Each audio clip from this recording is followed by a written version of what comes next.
Halo, ketemu lagi di channel Helen Rumiris. Di video kali ini dan mungkin untuk beberapa video selanjutnya, aku mau mempublikasikan novel perdana solo aku yang berjudul Ketik Ketuk Kutuk.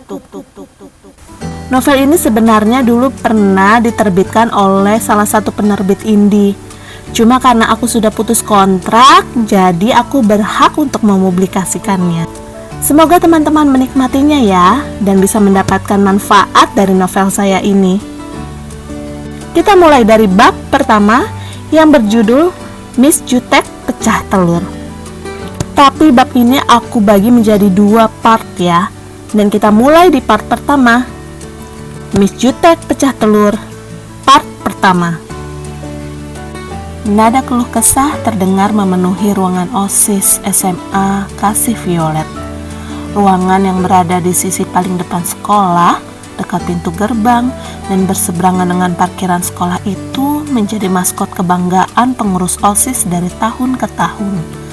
Cat warna hijau yang menghiasi dindingnya diharapkan bisa menjadi penenang bila terjadi perdebatan antara pengurus OSIS. Buset, panas banget di sini. Kok Bu Ana belum datang-datang juga ya? Selalu deh kayak gini. Semua pengurus OSIS mengeluarkan emosi mereka masing-masing. Semua, kecuali Raca. Gadis mungil berambut ikal kecoklatan itu duduk mematung di pojok ruangan. Tidak ada lagi cadangan energi yang bisa dibuangnya.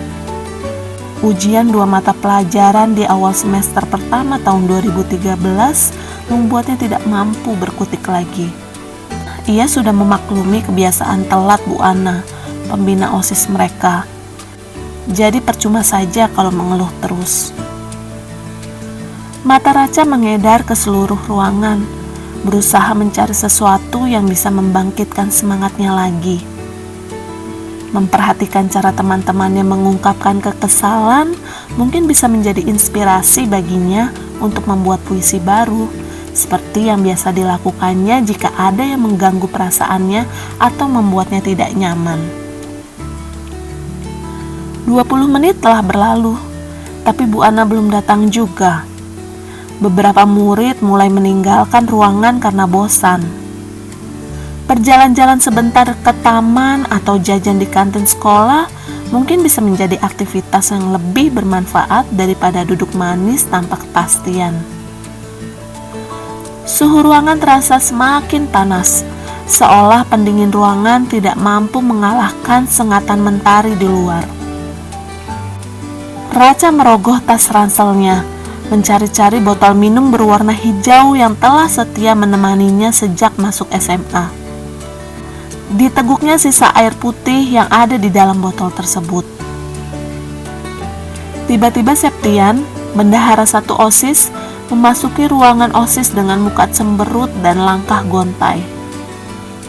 Sepertinya jalan-jalan di luar malah membuatnya semakin bosan. Raca tidak sengaja melirik ke arah Septian melalui ujung botol minumnya. Eits, tunggu dulu. Mungkin tak selamanya menunggu merupakan hal yang menyebalkan. Buktinya, Raca kini mulai sibuk memperhatikan Septian, dari ujung rambut hingga ujung kakinya. Tidak ada satupun orang di SMA Kasih Violet yang tidak mengenal Septian. Dia adalah siswa idola di sekolah tersebut. Selain jago bermain basket, dia juga dianugerahi fisik yang sanggup membuat jantung para siswi berdegup kencang. Dengan tubuh yang tinggi, kulit putih, rambut hitam lurus, senyum manis, dan wajahnya yang blasteran, dia bisa menjadi magnet bagi setiap orang yang melihatnya. Kali ini Raca, siswi terjutek seantero SMA Kasih Violet yang terkena magnetnya. Dia lucu juga kalau lagi bete. Mukanya itu loh, ditekuk-tekuk 7 lapis. Bibirnya manyun lagi. Badannya juga kayak nggak bertulang, loyo. Terus matanya meremelek dari tadi. Pengen gue siram pakai air aja rasanya. Gumam Raca dalam hati. Ia mulai tersenyum-senyum sendiri. Rasa geli menjalar di perutnya selama memperhatikan Septian. Serius banget, Bu. Kinsey, siswi berbadan gempal, menyenggol Raca dengan siku tangannya. Kedua lesung pipinya terlihat jelas setiap kali ia tersenyum.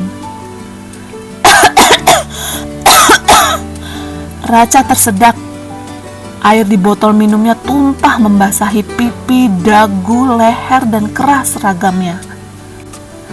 Teman-teman pengurus OSIS lain menengok ke arahnya dan serentak menertawainya. Septian ikut-ikutan terkekeh. Raca tertunduk malu. Aduh, sorry. Kinsey segera membantu membersihkan tumpahan air di muka Raca dengan tisu yang ada dalam saku kemeja sekolahnya. Lu sih, ngagetin aja, ujar Kinsey sambil terus mengelap tumpahan air dari muka Raca. Udah, gue bisa ngelap sendiri. Lagian lu dari mana aja sih? Begitu bel pulang langsung pergi aja. Gue WhatsApp juga gak delivered. Raca berusaha mengalihkan perhatian Kinsey dari godaannya tadi. Sorry, HP gue mati, lowbat. Tadi gue lagi di perpustakaan nyari buku buat bahan nading. Kinsey berhenti sejenak sambil memastikan kalau muka Raca sudah tidak basah lagi. By the way, tadi kayaknya lu asik banget merhatiin Kinsey tidak dapat meneruskan kata-katanya karena Raca langsung mendekat mulutnya. Shh! Raca melotot. Kinsey mengangguk serta mengacungkan jari telunjuk dan jari tengahnya di depan muka Raca. Raca segera melepaskan tangannya dari mulut Kinsey. Sakit tahu, protes Kinsey. Biarin, habis lu rese. Rese kenapa? Raca memelototi Kinsey lagi. Kinsey langsung berhenti menggodanya. Dia paham sekali karakter sahabatnya itu. Kalau sedang tidak ingin diganggu, maka jangan coba-coba menggodanya atau mengajaknya bercanda. Raca akan mendiamkan orang yang mengganggunya itu seharian full. Tiba-tiba pengurus OSIS yang tadi sempat keluar ruangan beriringan masuk kembali. Lalu ruangan OSIS menjadi hening bak kuburan di malam hari. Ternyata Bu Ana sudah datang. Raca melirik jam tangannya. Bu Ana telat selama 32 menit dari jadwal rapat yang seharusnya. Setelah meminta maaf dan menjelaskan alasan keterlambatannya, Bu Ana langsung memimpin rapat untuk membicarakan acara serah terima jabatan kepengurusan OSIS yang akan berlangsung seminggu lagi. Selama rapat, Raca termenung. Tidak ada satupun materi rapat yang dicatatnya. Ia hanya mencoret-coret sembarang di buku agendanya, menulis kata-kata yang tidak saling terkait ataupun menggambar bunga yang sebenarnya lebih mirip tempurung kura-kura. Raca bingung sama yang terjadi tadi. Seumur hidupnya, ia tidak pernah tertarik memperhatikan laki-laki. Cukup berteman dan bicara seperlunya saja. Tidak lebih, tidak kurang. Itulah mengapa ia dijuluki Miss Jutek oleh teman-teman laki-lakinya. Tapi tadi ia justru kepergok sedang memperhatikan Septian. Hei! Kinsey menepuk pundak Raca. Ayo kemana? Raca mengerutkan dahinya. Ayo pulang, rapat kan sudah selesai. Lagi mikirin apa sih? Kinsey menepuk-nepuk kedua pipi Raca. Oh, enggak mikirin apa-apa kok. Yuk pulang. Sepanjang perjalanan di dalam angkot, Kinsey terpaksa menjelaskan ulang hasil keputusan rapat kepada Raca. Raca memperhatikan dengan seksama. Terkadang ia mengangguk-ngangguk tanda mengerti. Lain kali jangan melamun lagi loh. Iya. Raca dan Kinsey turun dari angkot di persimpangan Jalan Lavender lalu berpisah. Kinsey melanjutkan naik angkot lagi, sedangkan Racha berjalan lurus ke Jalan Lavender. Kali ini Racha tak langsung menuju rumahnya. Ia ingin mampir dulu ke rumah Fanny dan Holly yang berada di perumahan yang bersebelahan dengan kompleks rumahnya. Pet, pet, pet. Racha memencet bel rumah Fanny, sebutan singkat untuk memanggil Fanny dan Holly. Fanny dan Holly merupakan anak kembar, meskipun nama mereka sama sekali tidak mirip. Fanny sama-sama memiliki bibir dan alis yang tebal, juga pipi yang tembam. Panjang dan model rambut mereka pun sama, sebahu dan dibentuk shaggy. Satu-satunya petunjuk untuk membedakan mereka adalah tinggi badan. Fanny lebih tinggi beberapa sentimeter dari Holly. Hanya itu, dan kalau orang tidak begitu cermat memperhatikannya, perbedaan tinggi badan itu tidak akan berguna untuk membedakan mereka. Racha menunggu beberapa saat di depan pintu. Tak lama kemudian terdengar langkah kaki dari dalam. Ibu Fanny membukakan pintu. "Sore Tante, Fanny ada di rumah?" tanya Racha menyalami Ibu Fanny sambil mendongakkan kepala karena tubuh Ibu Fanny yang tinggi semampai. "Sore juga Racha, Fanny ada kok, kamu langsung saja ke kamar mereka." Ibu Fanny merapatkan badannya ke pintu untuk mempersilahkan Racha masuk. "Terima kasih Tante." Racha berjalan melewati ruang tamu, lalu lurus melalui ruang makan, kemudian belok ke kiri menuju kamar Fanny. "Dor!" Racha berteriak sambil membuka pintu kamar. Fanny dan Holly tidak bereaksi sama sekali. "Kok nggak kaget? Siapa lagi sih yang mampir ke sini sore-sore kalau bukan lo?" sahut Holly tanpa menoleh sedikit pun, sambil terus membaca komik. Racha langsung merebahkan diri di tempat tidur, tepat di samping Fanny.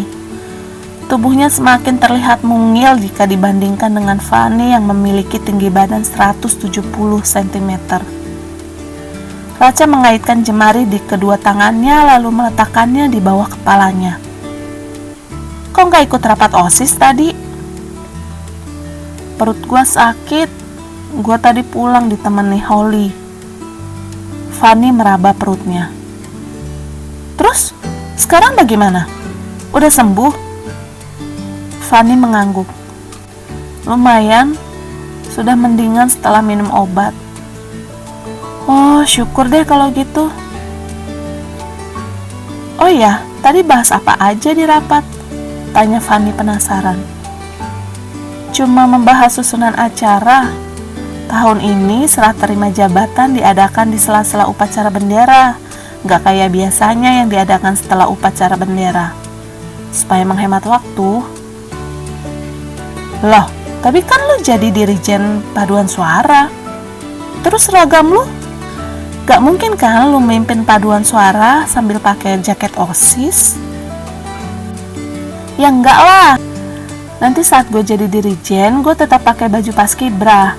Sebelum serah terima jabatan, gue gabung dengan kalian, pakai jaket OSIS." "Oh," Fanny mengangguk. Racha menolehkan kepalanya ke arah Holly. "Oh ya Li, gimana komik lo? Udah selesai?" "Hampir, sedikit lagi," jawab Fanny dan Holly kompak. "Ye, dasar anak kembar, yang ditanya satu orang, yang jawab dua orang." Fanny saling berpandangan, lalu tersenyum. Tapi gue salut sama lu, Li. Jarang lo ada penulis komik muda asal Indonesia." "Makasih, Ca. Iya, itu juga yang membuat gue semangat bikin komik. Gue mau ngebuktiin ke seluruh dunia kalau Indonesia juga bisa menghasilkan komik berkualitas. Dan mudah-mudahan bisa jadi motivasi bagi komikus lainnya." Sejak berumur 3 tahun, bakat menggambar Holly sudah terlihat. Dia sering sekali menghabiskan buku gambar yang dibeli orang tuanya untuk menggambar apapun yang menarik perhatiannya. Bahkan tembok rumahnya tidak pernah terlihat mulus tanpa coretan tangannya. Seiring berjalan waktu, dia mulai mengikuti dan memenangkan lomba-lomba menggambar di berbagai media. Lalu saat dia duduk di bangku SMP dan suka membaca komik-komik serial cantik, dia terinspirasi untuk membuat komik sendiri. Sejak saat itu hingga kelas 12 SMA, sudah ada 3 komik yang telah diterbitkan. Sekarang dia sedang membuat komik yang keempat. Tiba-tiba Raca tersentak. "Astaga, hari ini gue ada les nari," ujarnya sambil menepuk dahinya. Ia buru-buru mengambil tasnya dan segera berlari. "Ngobrolnya dilanjutin kapan-kapan aja ya, bye." Vali memandangi kepergian Raca dengan muka terheran-heran. Langit malam ini indah sekali. Warna hitam pekatnya terlihat begitu memesona saat berdampingan dengan kilauan bulan dan bintang-bintang. Raca duduk terpana di balkon kamarnya. Ritual memandangi langit malam dilakukannya hampir setiap hari, kecuali jika turun hujan. Ada perasaan nyaman dan tenang yang ia rasakan setiap kali berhadapan langsung dengan trio mahakarya Sang Pencipta, langit hitam, bulan, dan bintang. Seolah semua perasaan negatif yang dimilikinya hilang begitu saja setiap melihat pemandangan itu, layaknya debu yang diterbangkan angin. "Hei langit malam, jangan pernah berhenti mengeluarkan auramu ya, supaya aku selalu punya momen untuk jeda," gumam Raca sambil menengadahkan palanya ke atas. Hening sesaat. Tiba-tiba saja bintang-bintang di langit tampak bergerak. Mereka berhamburan ke sana kemari. Beberapa saat lamanya, sebagian bintang-bintang tersebut mulai berhenti bergerak, sedangkan yang lainnya terus bergerak teratur. Mereka seperti sedang membentuk formasi. Formasi yang tidak terlalu jelas rupanya sampai semua bintang berhenti bergerak. Sketsa wajah Septian terlukis di langit. "Hah?" Raca mengucak-ngucak matanya untuk memastikan apa yang baru saja dilihatnya. Sketsa wajah Septian lantas menghilang. Yang terlihat hanya bulan sabit dan puluhan bintang. "Ah, cuma salah lihat saja," katanya dalam hati. Tiba-tiba terdengar dering ponsel. Raca berlari mengambil ponselnya yang terletak di atas tempat tidur. Tanpa melihat nama yang ditampilkan di layar, ia langsung mengusap ibu jarinya ke kanan, ke arah tulisan answer. "Ya, Tian?" "Tian? Tian apaan?" "Septian. Ini Kinsey, Cak." "Cie, lu lagi nungguin telepon dari Septian ya?" tanya Kinsey dari seberang. Mata Raca terbelalak. Jantungnya seperti berhenti berdetak saat menyadari kalau sudah salah bicara. Enggak kok. Tadi gue cuma asal bicara aja." "Ah, masa sih? Tadi jelas-jelas gue denger lu bilang Tian kok." Kinsey terus menggoda. "Apaan sih? Kalau lu terus ngebahas tentang Septian, gue tutup nih teleponnya," ancam Raca. Jangan ngambek dong, Cak. Gue kan cuma bercanda." "Ya udah, mau ngapain nelpon gue?" "Gak ada apa-apa kok. Cuma mau tanya gimana kabar Kak Adri. Gua kok tiba-tiba kangen yang ngeliat dia break dance lagi." Masih belum nyerah juga ngejar-ngejar kakak gua. "Lu gak takut kalau gue laporin ke Kanita?" "Laporin aja, gue gak takut." "Hah, dasar lu.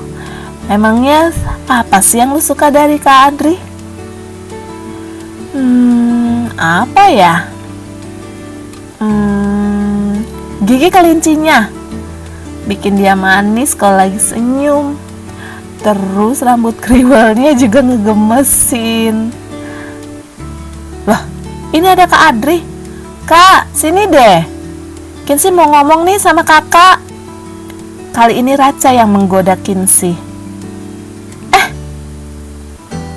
Tut tut tut tut tut tut. Sambungan telepon terputus.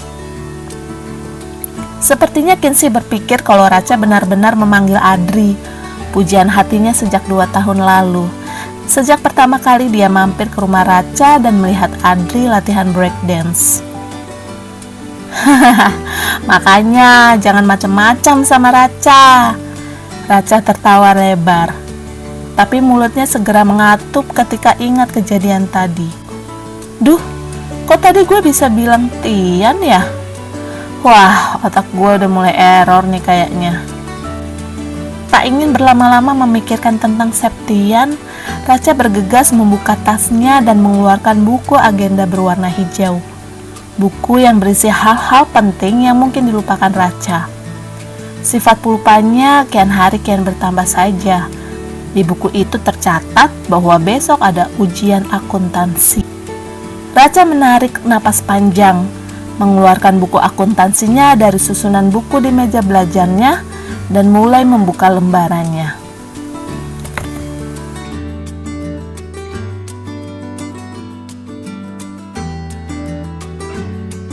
Bab pertama ini masih bersambung ya. Jika kalian penasaran, nantikan video kelanjutannya.